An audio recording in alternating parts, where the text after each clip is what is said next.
It's very common for both Christians and atheists to discuss contradictions in the Bible. And as I've said on this channel, there are no contradictions in the Bible, and we've shown explicitly where both Christians and atheists have often thought that there are contradictions in the Bible. There are not. They're just not looking carefully and reading the text for what it says. They're missing points and so forth. I do not understand how Christians can think that there are contradictions in the Bible when the Bible is written by God. It's almost as if Christians don't think God is powerful enough to carry his word through time as he wants it to be. His word being carried forth in the Wycliffe and the King James versions of the Bible. And reasoning for why those two is clearly given in my Calvinist Universalism #1 video. But regardless, both Christians and atheists are incorrect in this issue. As I've explicitly shown in past videos, such as the one you see on your screen here, talking about apparent and believed contradictions in the Gospels, which simply are not there. Simple, clear, obvious explanation just takes care of those claims that there are contradictions. Claims held again by both Christians and atheists. So let's just get into this video and we can discuss commentary more later. There is a widely discussed so-called contradiction in the Damascus Road experience of the book of Acts. That experience is mentioned 3 times in the book of Acts. And the time it's mentioned in chapter 9 and the time it's mentioned in chapter 22 have what people believe falsely is a contradiction. We're going to explicitly show why it's not. It's absolutely clear. And people seeing this video will not believe that they didn't see this before and that they falsely believe there's a conflict of some sort. Chapter 9 is when the experience actually happens. And then chapter 22 is when later Paul is describing it.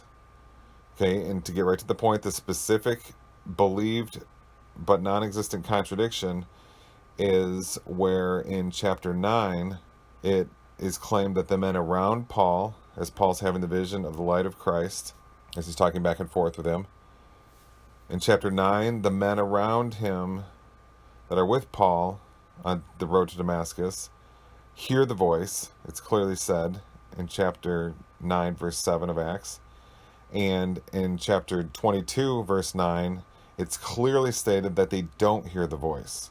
So to many, this appears as a dead contradiction. So let's go through this and you'll see exactly why there's not a contradiction. What you see on your screen are both passages in the Authorized King James Version.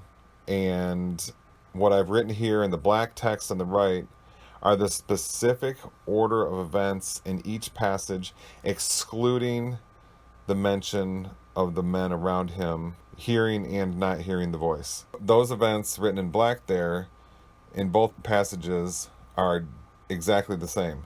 Now into that timeline of points 1 through 5 written in black, let me add into the 2 blank slots there the passages about the onlookers hearing and not hearing. They go in those different slots there. In 22:9 it happens earlier. It's mentioned earlier in the sequence of events in the Damascus Road story. And in chapter 22 it happens earlier. And in chapter 9 the onlookers are mentioned later in the sequence of events. So herein lies the issue. Paul, when he tells the story later, tells different details than when Luke, who God wrote the book of Acts through, wrote about it in chapter 9. In other words, in simpler terms, Luke mentions a bunch of details, Paul mentions a bunch of details, they're all exactly the same details, except they each mention the onlookers at different time slots in the sequence of events. And different things are happening to the onlookers in the different time slots. Now, for there to be a contradiction, the events described of the onlookers, for there to be a contradiction, have to be exactly the same. But they're not exactly the same. As you can see here, God is describing through Luke the onlookers at a later time in this Damascus Road event, and Paul, in his recounting later, is talking about them in an earlier time in the Damascus Road vision. So therefore there can't be a contradiction, because they're referring to the onlookers in 2 different states at 2 different times. Probably, I'm guessing, a couple seconds apart or maybe a minute apart, however long the Damascus Road experience was. Chapter 22 describes the onlookers, what was going on with them early in the event, and they weren't hearing the voice. And chapter 9 describes what's going on with the onlookers late in the experience, and they were hearing the voice. Now, clearly, there could be a multitude of explanations for that. Perhaps the voice got louder. Perhaps the men were allowed to hear it later, and they weren't initially by God. Perhaps the men moved in and heard because they got closer. Who knows? Perhaps they were blown away in shock, and by their shock initially, they didn't hear anything because their minds just didn't recollect it. But later, as they got their wits about them a little bit, a minute into the experience or 10 seconds or whatever it was, then they noticed they were hearing a voice. Because if you're walking along and all of a sudden you see the light of God, you're going to be a little bit taken aback. You probably are knocked to the ground and can't believe what's going on. Okay, so if that's what's going on with you, it's possible you didn't notice the voice at first. So there's many explanations. So there is no contradiction. There's two different details described in each chapter. That's it. So all the atheists talking about there being a contradiction are wrong again and need to admit it.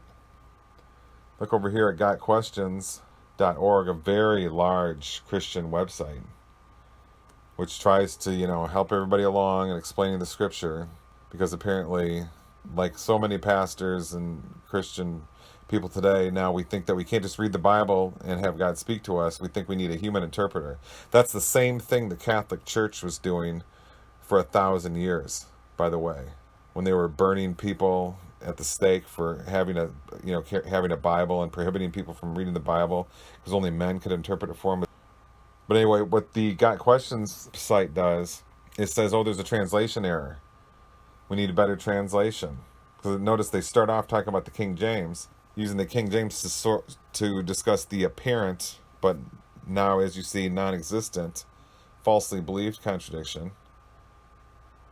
And then they say, the ESV solves the idea that there's a translation problem, changes it, and says that the men actually just couldn't understand the voice first. This is what all the modern translations do. They're all in accord, NASB, NLT, NIV, and so forth. Not the New King James. Which is mysterious, because if you go over here to the GreekNewTestament.org, we can see here, looking at Acts 22:9, you can see the two text versions of the Textus Receptus and then the Alexandrian are different. You see the bold letters there in those on the top, and then the Horton Westcott there is different without the bold. And you can see over here on the right, I've got it matched up for you so you can see that the new translations, which are based on the Horton Westcott received text, the supposed more credible and more ancient versions of the manuscripts found used to translate the Greek into English for the New Testament, which I showed clearly is not the case in my Calvinist Universalism #1 video.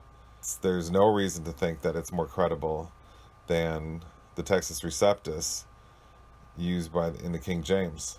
You can decide for yourself. The evidence is perfectly clear. Regardless, the newer texts are using the Horton Westcott, as you can see here in your screen, but if we look at it, they don't mention, look on the right there, I'll just read the interlinear here, however, voice not did they hear of the one speaking to me. Go back over here to gotquestions.org, look right there at the arrow. The ESV clears up the seeming contradiction nicely, and then they read Acts 22:9 as the ESV translates, and basically the same as all the new Bibles do, not the way the King James and the Wycliffe do. Those who were with me saw the light but did not understand the voice of the one who was speaking to me.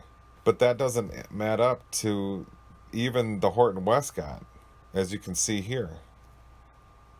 Now let's analyze some of these Greek words here. Let's analyze this one, 191E.